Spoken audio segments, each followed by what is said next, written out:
Bismillahirrahmanirrahim. Assalamualaikum warahmatullahi wabarakatuh. Kita lanjutkan, kemarin sudah sampai induksi, kemudian induktansi, ya. Bahwa ada sebuah komponen elektronika yang kita sebut sebagai induktor. Fungsi utamanya adalah melawan perubahan yang ada, perubahan arus atau tegangan di sebuah rangkaian listrik. Oke. Nah, kita sebut sebagai induktor, ya. Lambang induktor dalam rangkaian elektronika seperti itu, ya. Kruwel. Oke. Nah, ini. Ketika I konstan, arus yang mengalir tidak berubah, artinya dI per dt 0, ya. Maka kita dapatkan tidak akan ada perubahan di antara kedua ujung induktor, ya. L dI per dt-nya sama dengan 0. Ketika ada arus naik, ya, arusnya naik. Ada arus naik kan artinya di sini bertambah positif, ya. Di sini bertambah negatif. Okay. Artinya dI per dt lebih besar dari 0. Maka dia akan menghasilkan tegangan VAB, di mana L dI per dt lebih besar dari 0. Ya. Tegangannya itu menghasilkan seolah-olah melawan arus yang naik ke sana, dia dilawan dengan tegangan balasan, ya, ke sana, supaya arusnya tidak semakin bertambah. Okay. Nah, dalam hal lain, ketika arus mengecil, arus yang mengalir mengecil, maka induktor ini juga akan melawan, ya, sebesar L dI per dt. Arahnya kemana? Ke sini, supaya melawan perubahannya, supaya dia ingin tetap konstan aja. Berarti dia induktor fungsinya menambah arusnya supaya seolah-olah tetap, ya. Jadi induktor ini mengerem perubahan, ya. Induktor memiliki sifat dasar melawan perubahan arus atau tegangan listrik, ya, sehingga banyak dimanfaatkan untuk menetralisir misalnya ada fenomena-fenomena yang menyebabkan arus tambahan secara tiba-tiba dalam sebuah rangkaian, ya. Misalnya nih ada sebuah jaringan listrik tersambar petir. Ini kan ada arus listrik yang sangat besar masuk ke dalam sistem secara tiba-tiba, ya. Kalau tidak diapa-apakan, ya bisa hancur, ya. Peralatan elektronik kita, TV, bisa meledak segala macam. Maka di rangkaian listrik ini umumnya ditambah stabilisator, ya. Umumnya terdiri dari induktor. Maka kalau ada arus yang tiba-tiba peak, surge, atau yang drop, tiba-tiba ada pembangkit listrik yang meledak misalnya, ya. Nah, dia bisa. Nah, sebagaimana kapasitor bisa menyimpan energi, bagaimana induktor ini bisa mengurangi atau bisa melepaskan energi, bisa menambah arus atau mengurangi arus, ya, karena dia bisa menyimpan energi listrik dalam bentuk energi potensial, dalam bentuk medan magnet, ya. Sebagaimana kapasitor menyimpan energi dalam bentuk medan magnet, induktor juga, ya. Ini induktor, mohon maaf, induktor juga dapat menyimpan listrik, energi potensial listrik dalam bentuk medan magnet, energi potensial magnet, ya. Dalam sebuah rangkaian, tegangan antara titik A dan B ini misalnya, adalah VAB. Ya, berapa? L dI per dt, ya, induktansinya. Oke. Adapun daya P, energi yang disipasi setiap waktu per unit waktu adalah P. Kalau dalam listrik kan V kalikan I, ya. V kalikan I, ya. Daya listrik ini apa sih? Energi, perubahan energi terhadap waktu, ya, dU per dt. Maka saya bisa tuliskan dU per dt sama dengan VAB kali I. VAB adalah ini, ya, L dI per dt, I-nya juga tetap, maka ini menjadi I L kali I kali dI per dt, ya. Atau kalau dt-nya sama-sama saya coret, U dU sama dengan L kali I kali dI, ya. Kalau U bagaimana? Ya, diintegrasikan saja. U adalah integral dU, integral LI dI. Ya, L sebuah nilai konstan, ya. Kalau saya mempunyai induktor tertentu, luasnya tertentu, panjangnya tertentu, kemudian jumlah kumparan tertentu, maka dia sebuah konstanta. Ya. Bisa keluar dari integrasi. Nanti menjadi L integral 0 sampai I DI. Ya, sama dengan integral I DI setengah I kuadrat. Ya. Jadi setengah L I kuadrat. Ini adalah pernyataan energi yang bisa disimpan oleh sebuah induktor. Ya. Nah, setengah L I kuadrat. Kalau kapasitor apa? Setengah CV kuadrat. Ya. Maka kalau semuanya mempunyai sebuah induktor, saya rangkai dengan resistor menjadi rangkaian RL seri. Ya. Maka kita bisa gunakan hukum Kirchhoff nih. Ya. Arus mengalir dari sini misalnya. Maka ini VAB adalah I kali R, ya.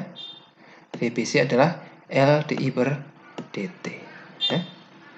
Maka hukum Kirchhoff gimana? Ini positif ya. Plus E minus IR ini. Ada ini. Dan minus L DI per dt sama dengan 0 kalau rangkaiannya dihubungkan. Ya. Atau saya tata ulang nih. DI L DI per dt sama dengan berapa? Sama dengan E dikurangi IR. Ya. Gitu ya. L-nya kemudian saya pindah ke sebelah. Seperti ini. Nah, ini jadi tidak ada L.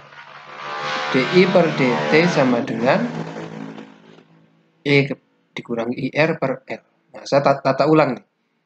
E minus IR saya pindah ke sana. Jadi semua yang ada I-nya di satu sisi. DI per E dikurangi IR sama dengan apa itu? dt per L. Ya.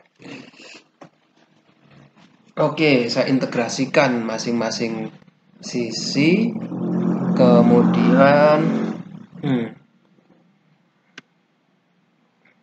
saya bagi R ya. Ini masih ada minus enggak tadi? L DI per dt sama dengan E minus IR. Ya. Nah, kemudian saya integrasikan ini. Integral sini sama dengan integral sana. Ya. Saya ubah ini supaya I-nya tidak positif, tidak negatif. DI per IR minus eta ya, sama dengan minus integral dt per L ya. Oke, sekarang saya coba apa ya? Saya bagi R, sisi kanan saya bagi R. Ya, saya kalikan R di atasnya. Si bagi R. Ini bagi R. Ya. Ini juga dibagi R. Jadi apa? Nah, ini R di sini ya habis, saya tinggal memiliki E per R ya. Maka saya dapatkan ini DI dibagi I minus E per R sama dengan di sini R-nya naik ini. Ya. R minus R per L kalikan dt. Maka kalau saya integralkan dari 0 sampai I dan sisi kanan dari 0 sampai T, saya dapatkan apa? Integral seper X apa? Ln ya. Ln X ini juga sama. Integral seper I minus E per R DI ya. Maka saya harus ubah DI ini menjadi D dalam kurung I minus E per R ya. Nah, kita dapatkan jadi ln I minus E per R dibagi E per R. Ini kan kalau I-nya sama dengan 1 kemudian dikurangi ininya sama dengan 0. Paham tidak? Dapat ya? Integral ln salah. Integral seper X dx berapa? Sama dengan ln X ya. Nah, ini kalau integral seper X plus 1 dx gimana? Ya, dx-nya kita harus ubah menjadi dx plus 1. Ya, bagaimana itu? Sama, kalau perjumlahannya sama. Makanya ini juga sama. I minus sesuatu, ya sudah. Jadinya integral I minus sesuatu itu. Ya. Nah, tidak akan ngefek ke DI-nya. Maka saya dapatkan hasilnya adalah ln I minus ER E per R ya. Nah, tinggal kita ubah aja I-nya dari 1 sampai 0 ya. Maka kan ln I minus ER E per R dibagi 0 minus E per R ya, saya dapatkan ini. Nah, sedangkan sisi kanan integral 0 dari T sampai R per L dt sama dengan ya sudah R per L T ya, kita dapatkan ini. Nah, kita selesaikan untuk I, maka kita E pangkatkan ya. Ini ln-nya hilang, ini menjadi E berpangkat ya. Jadi I dikurangi E per R dibagi minus E per R sama dengan minus E berpangkat sama dengan E berpangkat minus R per L kalikan T. Ya, maka kalau kita tata ulang, saya dapatkan I sama dengan E per R kali 1 minus E berpangkat minus R per L kali T. Ya. Ini adalah untuk rangkaian RL. Ya, jadi arusnya bagaimana? Arus yang mengalir nih melalui rangkaian RL ini tidak bisa serta-merta. Dia harus sedikit demi sedikit. Ya. Karena apa? Karena selalu akan dihambat oleh induktor ini. Ya, kalau tidak ada induktor langsung saja ya. Ini 5 volt, 10 ohm, ya sudah 5 per 10. Nah, begitu arus mengalir langsung 0,5. Ya, kalau ini tidak bisa 0 dulu, kemudian semakin lama semakin besar sampai 5, sampai 0,5 ampere. Ya, kita lihat grafik. Nah ini ya, maka arus tidak bisa serta-merta langsung mengalir, tapi 0 dulu, kemudian semakin lama semakin besar. Ya. Nah, sama seperti kapasitor waktu pengisian, kita juga temukan adanya time constant tau. Ya. Time constant itu apa? Ya ini R per L, ini kita sebut sebagai time constant. Ya. Definisinya apa? Ya, adalah waktu yang diperlukan untuk arus bertambah dari 0 hingga kira-kira 63% pada sebuah 63% arus maksimum pada sebuah rangkaian RL ya. Mirip seperti kapasitor ya. Nah, hal yang sama juga terjadi ketika discharge dari induktor. Ketika ada arus yang turun ya, arusnya Oke, kita latihan dulu ya. Dalam sebuah alat yang sangat mahal, spektakuler seperti mikroskop elektron ini, misalnya ya, dia perlu perlakuan ekstra. Contohnya di sini mikroskop elektron, ada bagian namanya elektron guard, sumber elektronnya. Ya, kalau kita lihat ini isinya hanya filamen tungsten saja, filamen wolfram, sama seperti filamen di lampu pijar Anda di rumah. Ya. Kalau di area listrik dia menyala itu. Oke, contohnya di filamen tungsten pada elektron gun pada mikroskop elektron, R-nya 44, maaf salah ketik, ini 44 ya. R-nya 44 ohm, memerlukan suplai arus listrik 0,9 ampere ya. Tetapi arus listrik ini tidak boleh diberikan serta-merta ya, harus dinaikkan sedikit demi sedikit ya, untuk menghemat filamennya. Kalau terlalu cepat perubahannya nanti bisa thermal stress, ini si wolfram ini cepat putus filamennya ya. Maka spesifikasinya kita perlu menaikkan tidak boleh lebih dari 0,1 ampere dalam 2 milisecond pertama ya. Tidak boleh lebih dari 0,25 ampere pada 5 milisecond pertama ya. Disuruh menentukan berapa GGL yang diperlukan, baterai, sumber tenaganya berapa, baterai berapa, voltasenya berapa. Dan 2, tentukan bersama nilai induktor yang diperlukan untuk memoderasi ya. Jadi kan induktor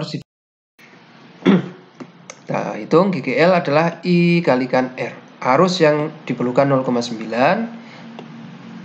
hambatannya 44. Ketemunya berapa? Oh, kita perlu power supply yang bisa menyuplai kira-kira 40 volt ya.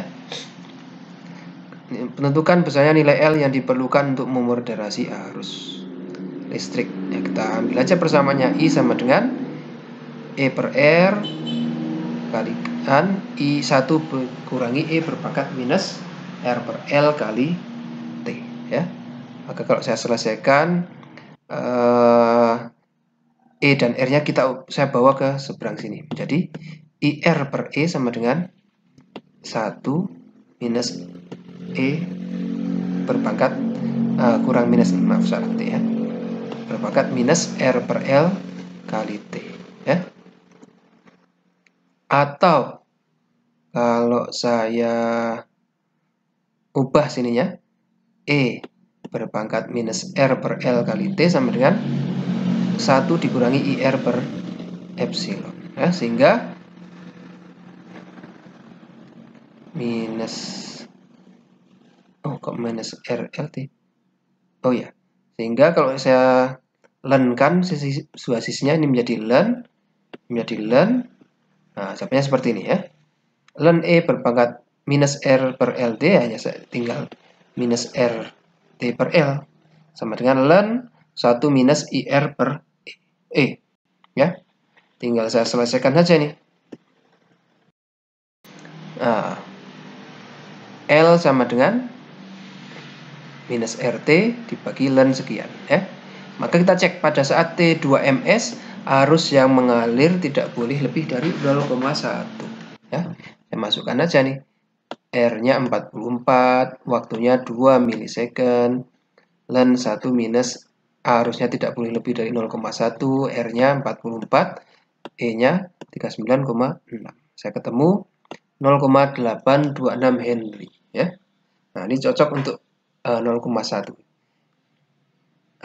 Tapi kan spesifikasinya tadi 2 ya, 0,2 milisecond tidak boleh lebih dari 0,1. 5 milisecond tidak boleh lebih dari 0,25. Maka kita cek untuk yang 5 milisecond ya. Berapa sih kalau saya memakai induktor ini pada saat 5 milisecond arus yang mengalir itu berapa? Ya, maka saya tuliskan I sama dengan rumus awalnya tadi. E per R kalikan 1 minus E berpangkat minus R per L kalikan T ya. Ini tegangannya 39,6, resistansinya 44, waktunya 5 milisecond, induktansinya sekian Henry ya. Ketemu. Oh, I pada saat 5 milisecond dengan L sekian saya dapatkan 0,21 ampere. Ini lebih kecil dari 0,25 ampere ya. Jadi masih sesuai kriteria. Sehingga kita bisa gunakan induktor dengan nilai 0,826 Henry. Begitu ya. Mudah-mudahan cukup jelas. Nah, sama juga kapasitor kita punya charge dan discharge. Ini induktor juga. Ketika sudah full induktornya, medan magnetnya full, misalnya dia didisconnect dengan sumber tegangan. Kemudian kita discharge ya. Nah, ini kan berarti awalnya I mengalir ke sana, ketika berkurang kan dia akan menambah supaya arusnya tidak begitu berkurang banyak ya. Maka ketika ini dinyalakan, VAB-nya adalah IR VBC LDI per dt ya. Maka ketika dinyalakan saya dapatkan minus LDI per dt minus IR sama dengan 0, atau karena tidak ada sisi kanannya kita sama, mau plus mau minus tidak masalah ya. Asal dua-duanya sama. Kalau plus semua ya plus. Ya. Sama dengan 0. Atau kalau saya tata ulang DI dengan I, R dengan L, maka saya dapatkan seperti ini ya. Maka saya integrasikan masing-masing. Arusnya awalnya dari I0 atau I maksimum sampai I, T-nya dari 0 sampai T. Ya, kenapa kok tidak 0 sampai I, Pak? Ya karena ini awalnya arusnya mengalir, kemudian kita putus. Jadi arusnya ada besar kemudian mengecil ya. Berarti dari I0 dari I maksimum menjadi I. Atau hasilnya adalah ln I per I0 sama dengan R minus R per L kali T. Atau kalau kita hilangkan ln-nya, I sama dengan I0 kali E berpangkat minus R per LT. Ya. Ini arusnya tidak serta-merta habis, tetapi dia berkurang sedikit demi sedikit. Nah, seperti ini contohnya ya. Tidak serta-merta kalau hanya R saja kan begitu terputus habis arus. Karena ada L tadi ada menyimpan medan magnet. Nah, medan magnet diubah menjadi supply listrik ya, sehingga bisa ngerem, perubahannya tidak sedrastis itu ya. Sama R per L ini kita sebut sebagai time constant juga ya. Waktu yang diperlukan untuk arus dalam sebuah rangkaian turun menjadi 37%-nya atau 1/E-nya dari arus yang mengalir mula-mula. Sama seperti kapasitor. Ya. Nah, ini menarik. Kalau saya mempunyai kapasitor, saya hubungkan dengan induktor, bagaimana? Ya. Nah, ini jika R dan C dihubungkan dalam satu rangkaian, maka akan terjadi osilasi, ya, atau perubahan energi potensial dalam bentuk medan listrik pada kapasitor dan medan magnet pada induktor. Ya, kapasitor kan menyimpan medan listrik E, ya. Induktor menyimpan energi dalam bentuk medan magnet, ya. Maka kalau ini akan terjadi osilasi, ya. Berubah dari medan listrik ke medan magnet, berubah lagi menjadi medan listrik lagi, ya. Sesuai hukum Kirchhoff kita dapatkan L dI per dt minus Q per J sama dengan 0, ya. Nah, kalau ini kita harus, karena ada kapasitor, kita bekerjanya dQ bukan dI, ya. Kita substitusi I itu kan dQ per dt, ya. I ini adalah dQ per dt. Maka kalau dI per dt, ya d kuadrat Q per dt, ya. dQ per dt dibagi lagi dt. Maka kita dapatkan dQ kuadrat d kuadrat Q per dt kuadrat. Nah, ini adalah dI per dt ditambah Q per LC sama dengan 0, ya. Nah, ini sebuah fungsi apa nih? Sebuah fungsi ini saya tata ulang, ya. D kuadrat Q per dt kuadrat sama dengan minus Q per LC. Kira-kira fungsi apa nih? Sebuah fungsi yang saya turunkan 2 kali. Hasilnya adalah tetap fungsi itu sendiri, ya.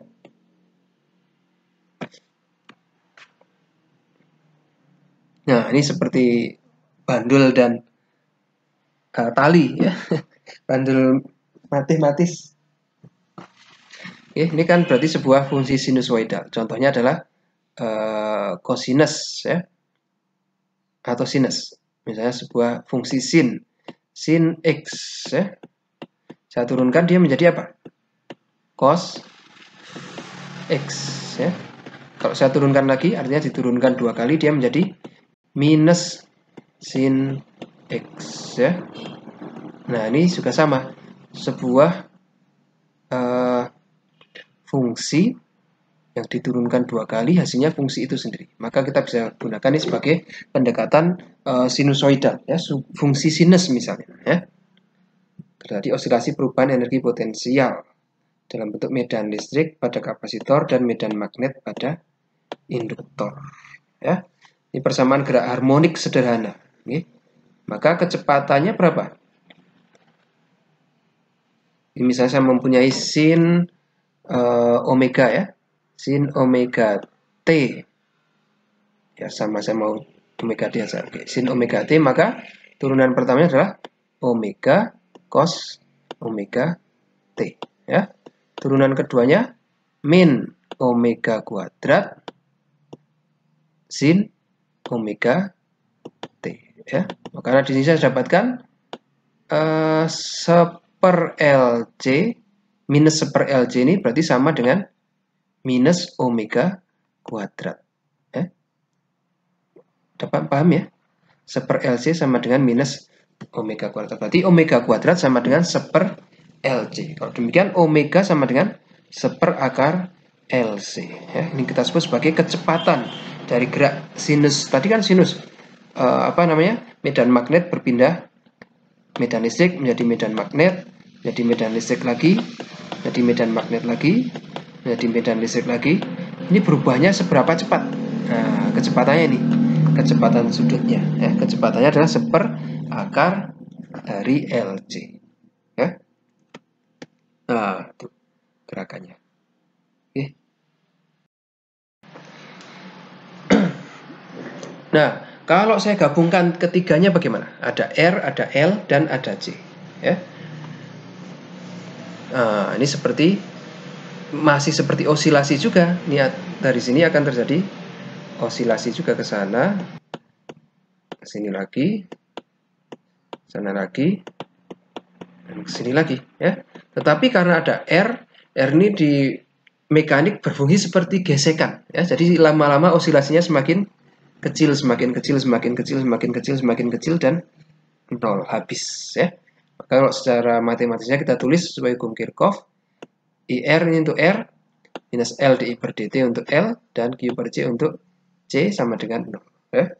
Nah, kita selesaikan bersamanya, kita dapatkan sebuah fungsi seperti ini. Ya. Fungsi yang diturunkan 2 kali, ditambah fungsi yang diturunkan sekali, ditambah fungsi mula-mula sama dengan 0. Ya, fungsi apa yang sifatnya seperti itu? Ya. Ini lebih complicated lagi. Jadi fungsi sinusoidal plus fungsi eksponensial. Ya, salah satu penyelesaiannya adalah ini, seperti ini. Ya. Yang dalam hal ini kita hanya tertarik pada di dalamnya ini. Ya. Ini berarti omeganya adalah ini. Ya. Kan di bawah, di belakang cos itu pasti omega kali T. Ya. Omega T plus theta atau omega T plus pi. Ya, boleh mau theta mau pi silakan. Ya. Kita cuma oh maaf, ini T-nya harusnya di luar sini ya, ini T. T-nya bukan di sini. Maaf, salah. Theta. Ya, di luar akar. Oke. Maka omeganya adalah ini semua yang ada di dalam akar ini, seper LC dikurangi R kuadrat per 4 L kuadrat. Ya, maka kalau kita lihat rangkaian RL saja, omeganya adalah seper akar LC atau akar seper LC. Ya. Kalau ada R, ini masih dikurangi suatu nilai tertentu. Ya. Nilai R kuadrat per 4L kuadrat. Ya. Artinya kan omeganya semakin lama semakin kecil, karena ini dikurangi oleh sesuatu nilai tertentu. Ya. Maka nilai akarnya akan semakin kecil. Artinya bagaimana? Ya, kecepatan tadi semakin lama semakin melambat, semakin melambat, semakin melambat, hingga akhirnya berhenti, 0. Ya. Nah, kalau kita gambarkan grafiknya kira-kira seperti ini.